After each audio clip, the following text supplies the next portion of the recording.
Okay, good morning, everyone. Thank you very much for joining us for this Sing September event. I am Peter Bryan. I'm the BABS Director of Membership, and I'm delighted to be joined this morning by Oren Boder.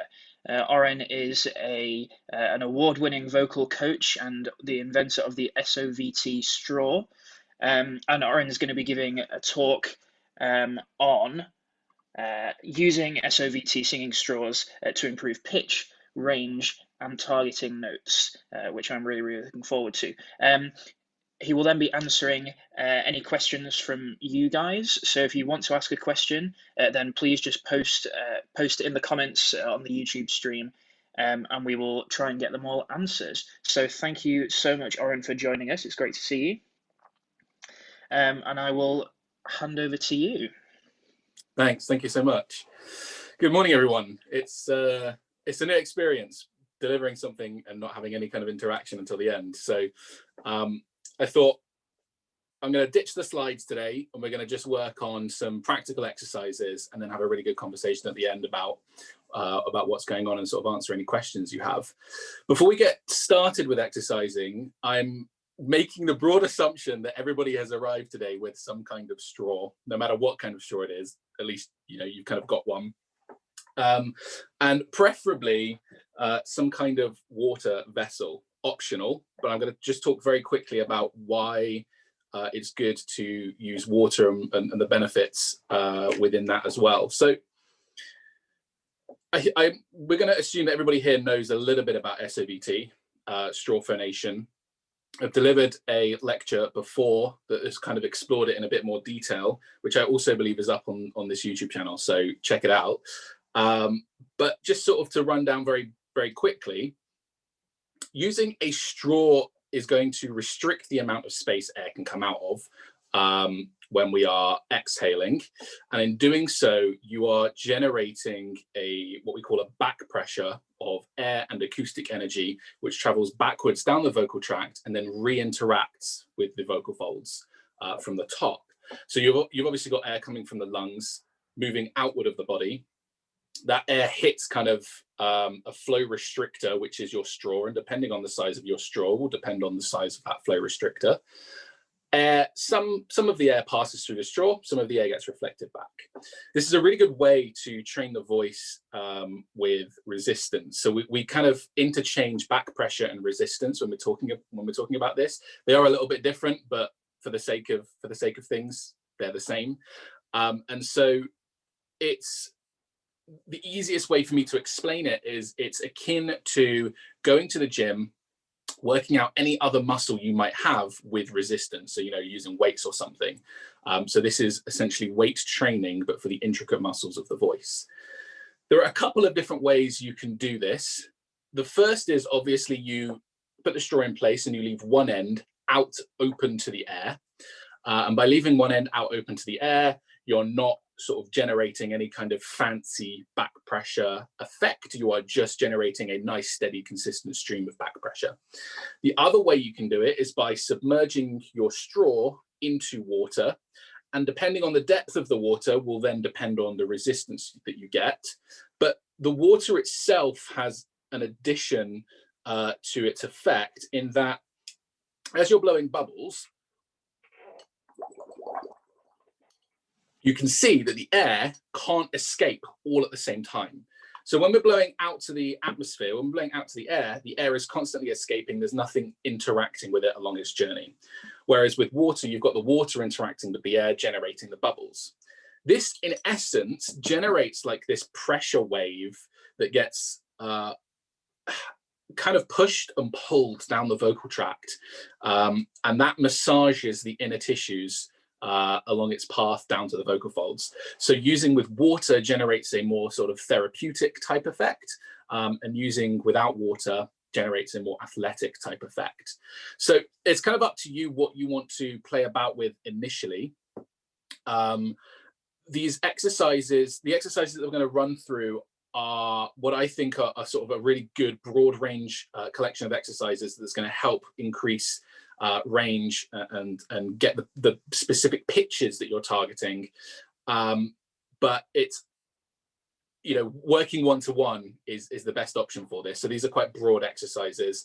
And so that's why I'm kind of giving you the tools so you can go, right, okay, maybe water doesn't work for me. Maybe I want to do it out to air, or maybe, you know, submerging it deep into water is going to work better for you. It's all about finding something that's comfortable and then increasing the resistance slightly for this sort of athletic style workout, which is what we're aiming for if we're developing our voices.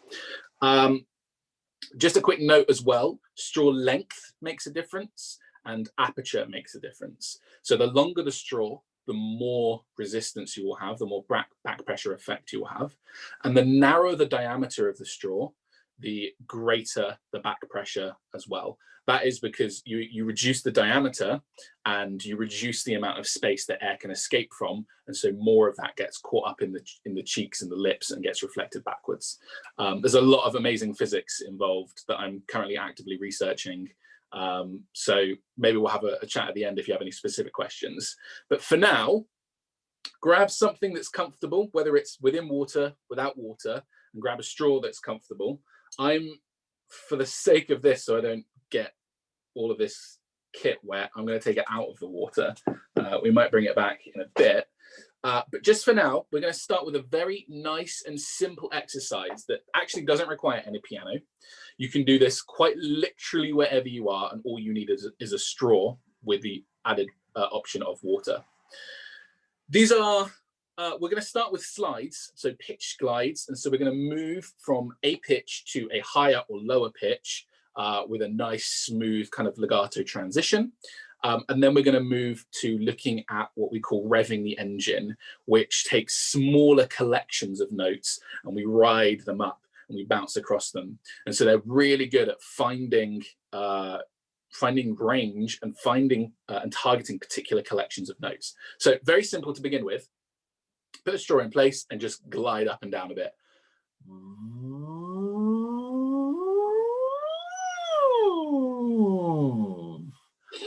Do it a few times and I'm going to kind of talk at you whilst we're doing this, and I'll demonstrate a couple of optional things as we go along. But as you're gliding up and down, I want you to not really care about what's going on. Don't think too much about, oh, okay, you know, I need to have my larynx at this particular height, or I need to make sure that I am producing, you know, this kind of tonal quality, or my body needs, just forget all of that for a minute and just focus purely on enjoying the experience of moving up and down in your range with the benefit of the straw.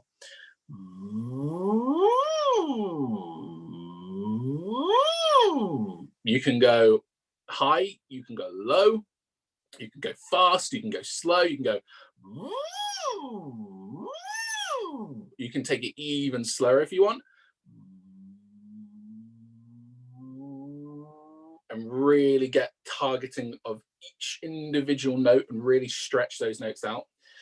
It's a very free exercise. The reason why I'm starting with this one is because I think it's a tremendous way to just be mindful of what's going on, be mindful of the pitch creation process, and then be mindful of how using a straw is going to help generate those pitches. You'll find that actually as you do this, you might be like, oh, that note was previously, you know, quite difficult to make, but actually with the straw, it's quite a bit easier. The reason for that is you extend your vocal tract by the length of whatever the device is externally from the body. So if you're using something this length, my vocal tract is extended by that much. If you're using something full length, my vocal tract is extended by the full length of this. That then generates new chambers, new spaces for the harmonics to bounce around with, for all of that acoustic energy to interact with. And it extends that vocal tract, which means it's going to reposition where your break lies. And so using something that is variable, or just even cutting down sort of paper or plastic straw to suit your voice, is going to allow you to, in essence, reposition where your break falls so that you can sort of move it to somewhere that you know is sort of a good range anyway, that you've really got strong notes there, and then use the effect of the SOVT in essence to work out the other notes that you're not going to have that transition over anymore because of the way you've extended the vocal tract.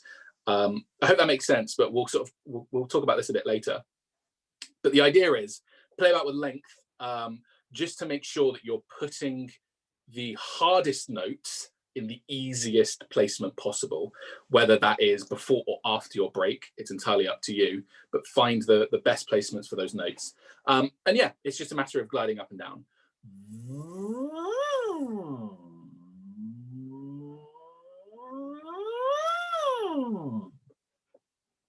Important to note at this point, I think there are two principal ways to produce the sound that we're looking for. The first, I'll talk about the error first of all. Some people, when they're blowing through the straw and making sound, they let air leak from the nose. If you let air leak from the nose, the sound is going to distort and it might cut off when you pinch the nose. If it cuts off like that, you've got too much air coming through the nose. In essence, you want to have no air coming through the nose, so the air is always coming out of the straw. That's going to position the sound and the air and the acoustic energy and the back pressure correctly. So really make sure when you pinch and unpinch your nose, you're not having any air travel within those chambers. So the two principal ways to make the sound are, you can do it with kind of an oo vowel shaping, or you can do it with almost a fricative shaping. And they do generate some subtle differences. So an oo, you can do ooh. So I'm starting the vowel sound first, then I'm putting the straw in place, and then I can feel on my hand the air coming out of the straw, so I know I'm doing it correctly. So that's an oo. That's an oo. The alternative is this sort of fricative, and you can do.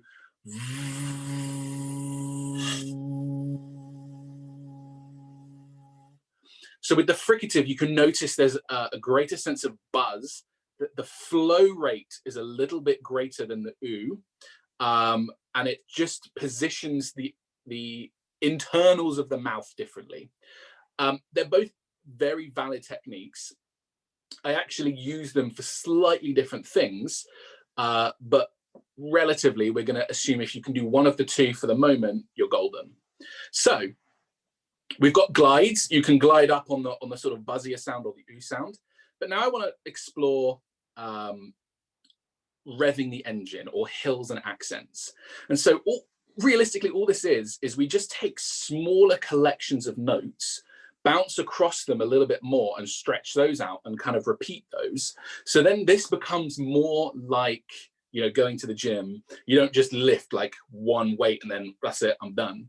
You do them in repetition. And so we're kind of doing that with this. Again, you don't necessarily need a piano. In fact, it's better if you don't use a piano, because you have more freedom and creativity over what you want to do. So just as a demonstration,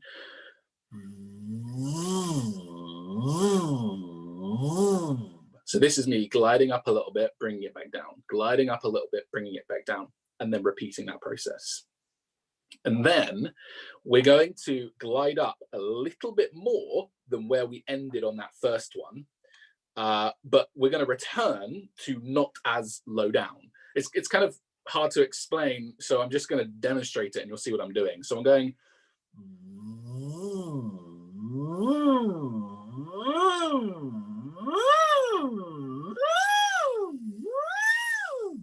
So we're bouncing up a little bit, returning, but not to where we started, bouncing up a little bit more, returning, but not to where we left it, bouncing up a little bit more, returning, but again, not to where we left it, and then bouncing up a little bit more. And so this is really good for essentially stretching that out, bringing it back, stretching that out, bringing it back, stretching that out, bringing it back. It's great for just giving that kind of broad pull and stretch on that range to make sure that you're getting the vocal folds moving across all of those notes and achieving the range that you require for whatever task it is that you're doing. You'll also notice that in particular with this exercise, you're going to be able to access higher notes more easily because you're bouncing up to them. So we haven't got to sustain them for very long. And so the vocal folds just come into that vibrational pattern, and then we go, and we're done, we're coming back down. And then we bounce up a little bit higher. So the vocal folds get kind of lazy when they have to do things over and over and over in sort of repetition across the same pitches. So we're not letting them get to that stage. We're just bouncing it up there, really targeting, hitting that, getting that bullseye coming off of it. And then we're going to either repeat it and do that same kind of pattern again, or we're going to take it a little bit higher. So play about with this now.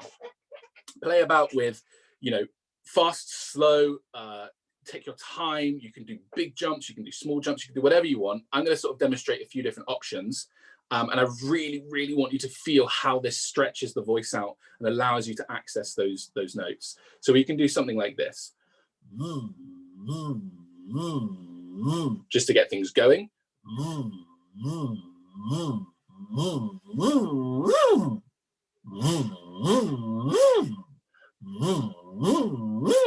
Just again, we're sort of warming things up, and then we can go for the big stuff.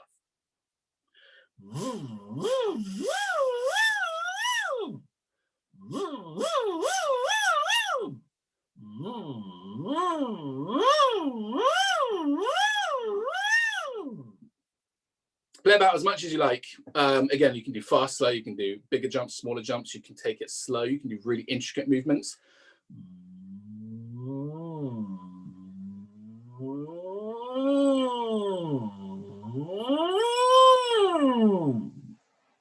Just as a counter demonstration, you can also do this with water. And so the idea is consistent bubbles, consistent, steady flow of bubbles. You don't want to be, you know, as you're revving up, you don't want this to suddenly be like a volcano and it splash up. You really want to aim for that consistency of airflow, because that's the power source. That's the thing that's driving the sound. And so if we surge it, we're overloading things. And you can do the same kind of patterning. I think start with a little flow of bubbles first, just to check that the resistance is right for you. You can always adjust it if you need to.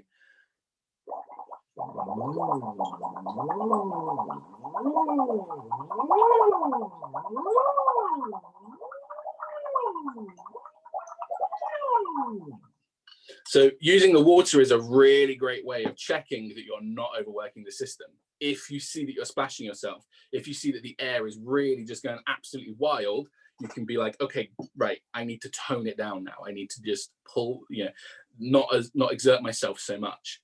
The other great thing with this is I personally can feel a distinctive difference. And it might be because I've been doing this for a long, long time now, but I can definitely feel a difference between just doing this exercise out to air. It's kind of more, I feel like it's like a heavier kind of load. And then doing it just sort of at the top surface of the water, I feel like that just, I can sort of feel the interaction of those effects and that just sort of gentle massaging. So two great fundamental exercises for pitch range and targeting of notes that you do not need any other implement for. You don't need a piano, you don't need piano tracks, you don't need any of that stuff. You just need a straw. So two great exercises. We're going to look now at some piano work, because I want to just build in the idea of, okay, how do we now bridge the gap between essentially moving across a series of notes, but not specifically targeting any one in particular, and now working specifically on, you know, we have a pitch generating device, a piano, and we're going to hit a note, we're going to target that note, we're going to sustain that note using the benefits of SOVT, and then we're going to progress. So let me just quickly dry off my straw, because I can't hold a glass and a straw and play the piano. You know, things might get a little bit janky in a minute if I try and do too many things, because I'm not the best pianist in the world, I fully admit that. So to begin with, we're going to start with a very nice, easy 1-5-1 pattern. Turn it up a bit just in case you can't hear me, because I have no feedback. I can't see comments. If you can't hear me, maybe just like shout really loud and I'll hear it from wherever you are. There we go. We got a note to say it's good. Perfect. Okay. So just on a 1-5-1 then.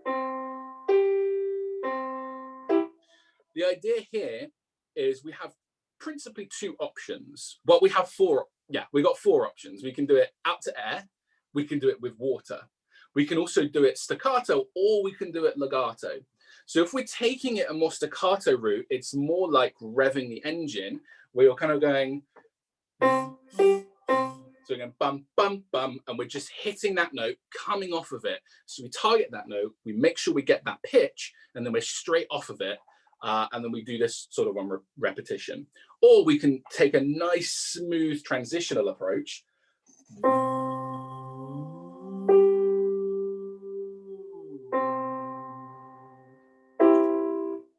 You'll notice the difference when you do it. We'll play about a couple of times. We'll just sort of do a couple of runs so you can switch between and see what works better for you at the moment. I would say, you know, doing the staccato based stuff really just gives you that boom, I've hit that note and I'm ready to go. Whereas the legato based sort of smoother transitioning of those notes gives you that nice range stretching that you might be looking for. So we'll just play about a couple of times. I'm not going to use the straw, obviously, because I don't want to have to hold it in my teeth. I do recommend that you hold it actually physically in your hands so your jaw isn't getting involved. But I'm not going to do that because obviously I need to play the piano. So here we go. We're going to just do nice and smooth transitioning first. Play about with it.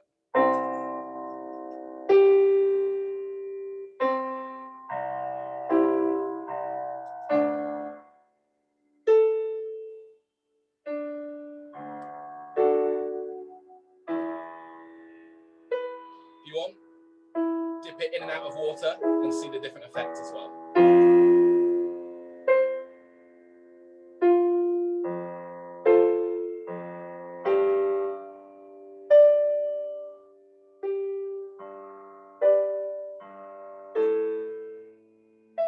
You might find that as we get higher, you need to start varying the resistance of the device that you're using, or the straw that you're using.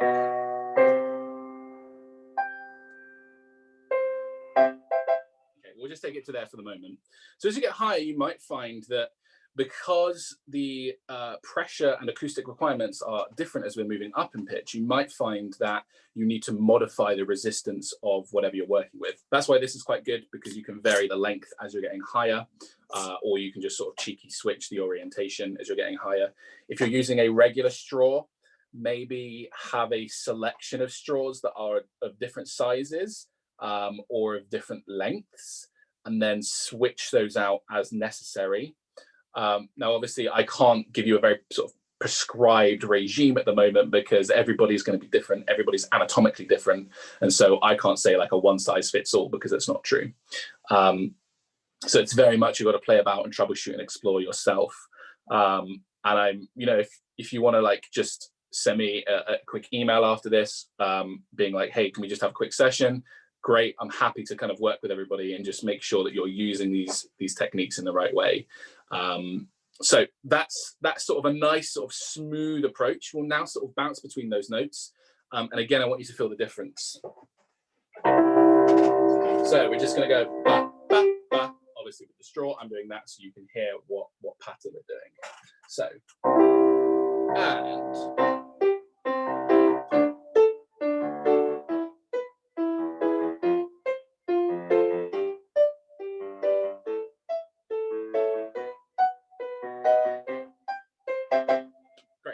just a quick little demo just to give you the difference there. And so when we sort of have a Q&A at the end, I'd be curious to see who prefers, you know, who prefers what version, obviously depending on what task you're trying to fulfill. I think the bouncing is a lot better for just getting that boom, I've hit that note and I'm off of it. And that's why when we're doing that targeting, I think repetition is the key. So when you're doing the nice smooth stuff, you can very easily just move transitionally through the octave and just keep going if you want. When you're doing the targeted stuff, I would say, and that's my squeaky chair, by the way, if you can hear that. When you're doing the targeted stuff, I would say, you know, you probably want to do.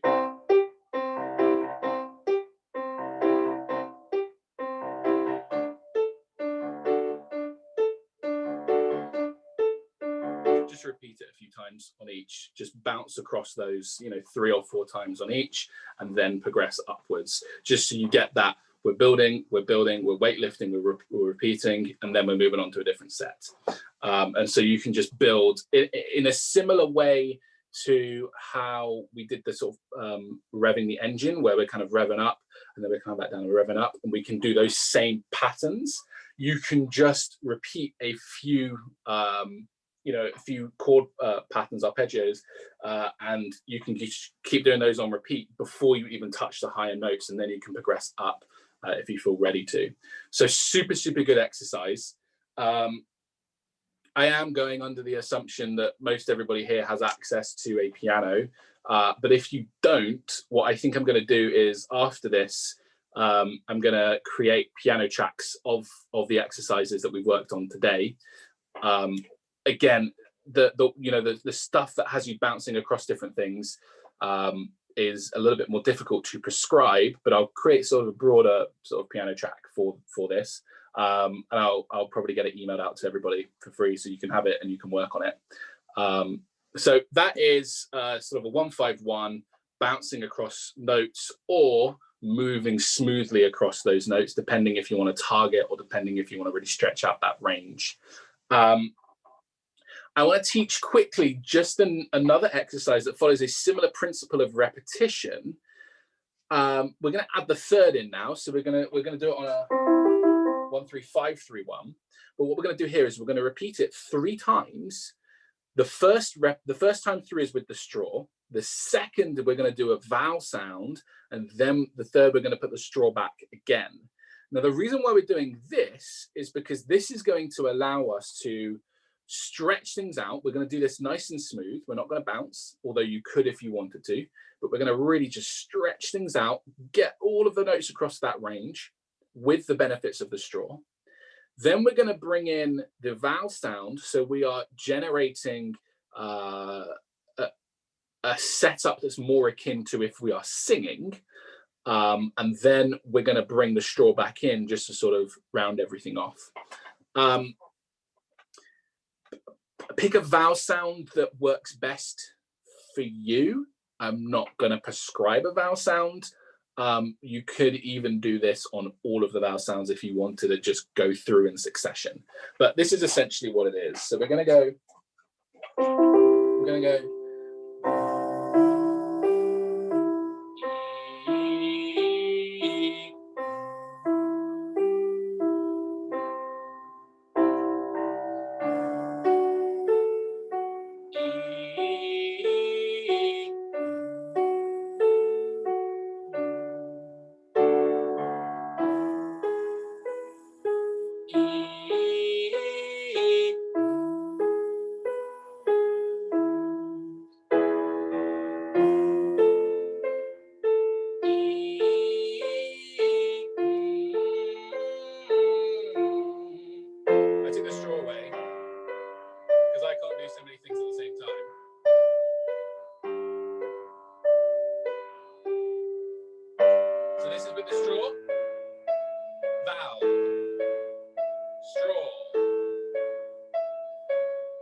So the reason why, in general, we want to take, I personally think we want to take an exercise up and then bring it back down is, and bring it back down further than when we started, is because we want to start somewhere sort of fairly neutral that's comfortable for your voice. You want to take it up. So we're in essence weightlifting upward. Once we get to the top, we have this unique switch in that we're no longer weightlifting when we come down, but we're letting go of those weights. We're letting go of, you know, some muscles and some supporting muscles, and we're not holding on to those chesty voice muscles on the way back down, which trains the range at the top to be stronger in its independent own right, especially when you're using a straw. And then we bring it back down lower than when we started, because then that's going to start to pull in those chesty muscles again and to really get a good sense of strength and resonance within those sounds. I think this is an incredible exercise to be doing to really bridge the gap between the work that you do with a straw and then to then sort of bring in those vowel sounds to make things more akin to when you are singing. You're not just limited to vowel sounds. You could whack an NG in the middle there. You could put whatever you want in the middle there. You can even switch it around. Like you could put a straw at the beginning, then do a vowel sound, then move to an NG. Or you could put the straw at the beginning, then on each of the three. So the one is one vowel, and the three is a different vowel, so you can transition between vowels. So you can really play about and just explore what works for you. But I think the pattern in combination with what the straw offers is a really good way to just tease out that range, especially in concert with what we want to be doing when we're singing normally. So at the moment, we've got some really good exercises. We've got just without any additional tool except a straw, you've got playing about with your range, siren and gliding through your notes.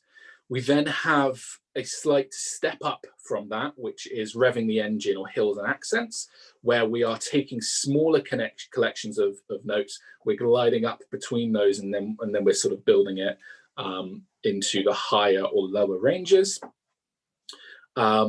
And then we have obviously the 1-5-1, and the 1-5-1 as both a legato or staccato based exercise to either target specific notes or to smooth out the transition between those notes. And then we have, you know, a 1-3-5-3-1 repeated 3 times with straw at either end and vowel in the middle. Again, you can even do like a, I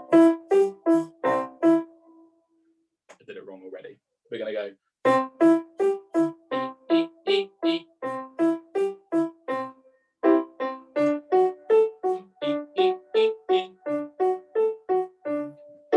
So again, same pattern, same process. We're using the straw beginning and end, and we're putting something in the middle, but just the difference between smoothing it out or using it as a sort of a staccato based exercise is going to determine whether we want to, you know, stretch out that range, get a really good strength building process going across each of those individual notes and the transitions between the notes, or if we want to just bounce between them, build in some of that core support and that core energy and get those notes really targeted, make sure we're hitting them, we're pitch producing, and then we're off of them.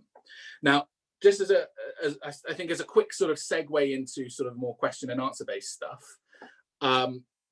the targeted notes are really good. Let's say you're struggling with transitioning over a particular pitch range. You know, you've got the lower stuff is really strong. You've got probably where your break is, and then the higher stuff is pretty good as well.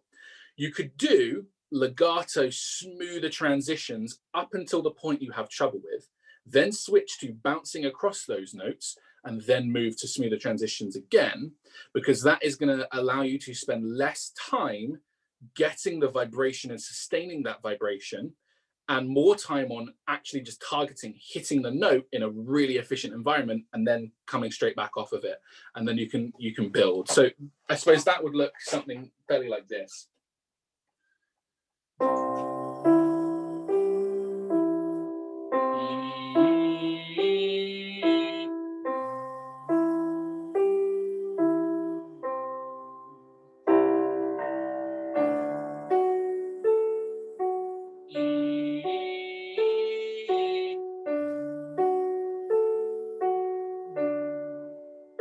And let's say this is where we're going to start having trouble. We're like, we're not quite getting the top. We can switch to so we can switch it at that point, move through the bouncing, and then switch it back. So if you notice you're having particular trouble getting a collection of notes, just switch it, really just bounce, hit those notes, make sure you can get that vibration once, and then come off of it. And then you can build it from there. So a few really strong exercises, and obviously, of course, you can do this exact exercise with or without water, depending on your preference and depending on the specific task that you're aiming to work on. So yeah, some really good exercises. I'll build some piano tracks for these and have those emailed out to everybody. But I think now's probably a really cool opportunity to maybe open it up to some questions that might have arisen throughout sort of this sort of 45 minutes, half an hour. Fab, Oren, that was great. Thank you so much. Yeah, we've had a couple of questions come in. If you're watching on the live stream and you have a question for Oren, pop it in the YouTube live chat now, and we can get that answered. Yeah, so earlier on you were talking about kind of adjusting the size of the straw to suit your voice. Els Peters wants to know what's a good place to start? What's a good average size for somebody who's just trying to figure out what that size is? That's a really good question. Interestingly enough, this will somewhat be determined by age, gender, and where you live in the world. And where you live in the world is purely subject to the straws that are available in that region. To clarify, like in the US, the common straw is sort of more towards a 3mm, whereas here in the UK, we're sort of upwards of 5mm. So I think, you know, let's assume you have an access to a broad range of straws that has a range of diameters. We need to consider gender. If you are female, you're probably going to want something that is smaller to begin with and slightly higher resistance. If you're male, you want to be looking for something that is slightly wider and slightly lower resistance. The reason for that is because we tend to have already a larger vocal tract, and our vocal folds are ever so slightly different in size. So let's assume we're also talking about sort of, 30s plus. So we're sort of like, average age 30. I would say you really want to be aiming for something that is 6mm in diameter to begin with. And so 6mm in diameter gives you room to widen to something like an 8 or 9mm diameter if the 6 is a little bit too much to begin with. But it also gives you room to shrink back down if you want greater resistance and you want to have a greater effect. So 6mm is probably good. It's also worth noting that for every diameter difference, so if you go from 6 to 7 or 6 to 5, you're going to be having a 16-fold increase in the back pressure that you're receiving. So it's significant. So even changing changing 1mm is going to increase the resistance 16-fold, which is insane.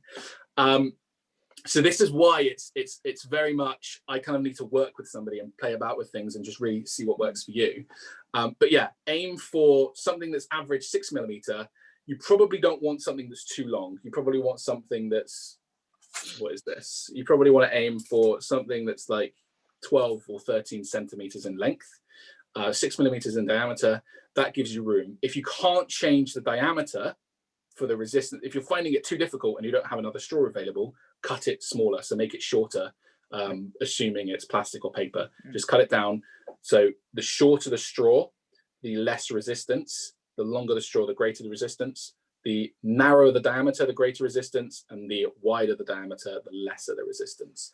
So play about, aim for something that's comfortable to begin with, aim for something that doesn't feel like you're over pressurizing the chambers, and then adjust up and down accordingly from that sort of 6mm average. Cool. Yeah, I've seen some people, when they're doing warm-ups, and if they're using like a paper straw, they will start the warm-up with like the full length of the paper straw, and then they kind of squish the bottom half of the straw. I don't know if there's any like science behind that, or whether you would that's something you would recommend doing. I guess, yeah. So it depends. Paper straws have this notorious, they get saturated. And so it could be that squishing is just a matter of the straw gets a little bit too saturated, and so it can't hold its shape. But if you kind of think about it, if we're taking something that is a fixed diameter, so let's say a paper straw is 5 millimeters, if they then decide they need a little bit more resistance, squishing it down is going to reduce the space air can come out of, and so you are going to generate a higher resistance exercise as a result. You just can't go backwards. You can't go up. You can't unsquish the straw. Yeah. So it could be a factor of the quality of the paper, or it could be that they just want to aim for some higher resistance. Okay. Yeah, nice. Els again wants to know whether you recommend a metal straw versus a plastic straw versus a paper straw. Is there a better material to use? So yes, there's a better material to use, but realistically, the difference it has is negligible. So when we're considering the material, you want to be considering essentially the smoothness of the internal surface. And so the smoothness or roughness of the internal surface is going to determine how that airflow moves. If it moves through sort of laminar, if it's a nice steady flow of air, or if those inconsistent internal surfaces have got sort of bumps and ridges that are going to create turbulence. Plastics and like silicones especially is a very sort of rough internal surface material at sort of the microscopic level. So that's probably going to create a little bit more turbulence. Plastic, I would assume, is very smooth. Paper, you're probably going to have paper fibers that are going to create a little bit more turbulence, and stainless steel is pretty smooth as well. So realistically, the difference is negligible unless you're looking at specifically, doing flow simulations and stuff like that. It's all a matter of preference. I would always say, if you have the option, please choose something sustainable. Don't unnecessarily waste plastic. Don't unnecessarily waste paper. If you have a metal straw that you can reuse, great. If you want one of ours that's all the fancy variable stuff and is metal, great. But you don't have to get this. You can generate very similar effects with a variety of different lengths and size straws. Fab. Yeah. So we've just put a couple of bits in the chat, but just to mention as well, you have a straw that you sell, which is the OB1 SOVT straw. Which is like super customizable, and you can adjust it and do all the fancy things. So you can get that from Oren's website, and BABS is running a competition, so you can win one of these straws throughout the month. So look out for that kind of thing. And also, if you're a BABS member, you get a discount on Oren's fancy straw. So definitely worth checking that out on at singbarbershop.com. Yeah, cool. So yeah, I had a couple of questions that I came up with through this. So I think a lot of barbershop singers are starting to kind of wake up to the benefits of using SOVT straws in warm-ups and stuff. So a lot of choruses are integrating these exercises into their chorus warm-ups, which is great. Is there a benefit to individual singers kind of taking the time during the week between rehearsals to doing these exercises? Is there kind of long-term benefits to doing that? Oh yeah, for sure, massively. So I like referring to this sort of gym analogy because it's exactly the same. If you're a bodybuilder and you go to the gym once a week, it is going to take you forever to reach your goal of building the muscle you need to become a bodybuilder. The same thing for vocal exercising. If you want to be a professional singer, West End, barbershop, whatever it is, if you only exercise once a week, you're limiting yourself to only progressing within that session, and you're not building the coordination, the conditioning, and the strength within the voice by exercising regularly throughout the week. So yeah, huge benefits to exercising regularly. I mean, I would say like the regime that we kind of just looked at today, if you did that twice a day, morning and evening, you're golden. every single day of the week. And it's going to instill, obviously, the new environment within the vocal folds. So you get all of the pressure changes and the new airflow conditions and the aerodynamic shaping of the vocal folds. So it's going to condition that a bit better. And that's only going to happen when you kind of do it consistently and repeatedly. But it's also going to, it's going to allow you to build that strength more. And I think if you're not, like, sure, you can do any kind of exercising. If you kind of have an exercise regime that you're doing already, and you kind of you're like, that's good, I'm super happy with it and it really works for me, you can just top up with, maybe you do one SOVT exercise within that as well, just to complement it. You don't have to like go full out SOVT. I would recommend giving yourself a broader range of exercises that incorporate straw phonation, incorporates, articulatory exercises, vowel sound, all this kind of stuff, just so you get a good range of exercises. But yeah, SOVT, straw phonation should definitely be one that gets in there daily, multiple times a day, I would say. If you're the type of person that your kind of day job is you speak a lot, so if you're, a really good example actually that just came to me a few weeks ago is I have somebody that's a solicitor who does a lot of stuff in court and is like, or like mediation based stuff, and you're talking for hours and hours and hours per day. You can basically just use straw exercises throughout, like literally, if you're sat at your desk, you've got like a 2-minute break or whatever. I think the best way to do this, grab some water, grab a straw, put it in, bubble along, for like a minute, 2 minutes, as and when you might need it. And it's going to reset the vocal folds and stop them kind of getting fatigued from those long hours of talking, which then is also going to help you preserve your singing voice when you come to do your singing, on a Sunday or whenever it is.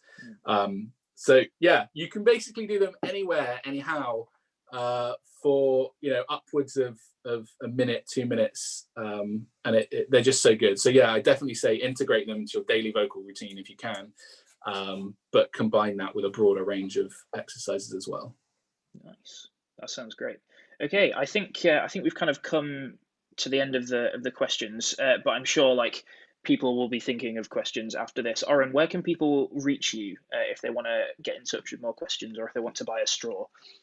So first of all, if you want to buy a straw, definitely go through your website, because you'll get the discount code. So definitely do that. If you want to reach me, probably I'm most active right now on Instagram, and like you can always DM me. So it's just SOVT straw on Instagram.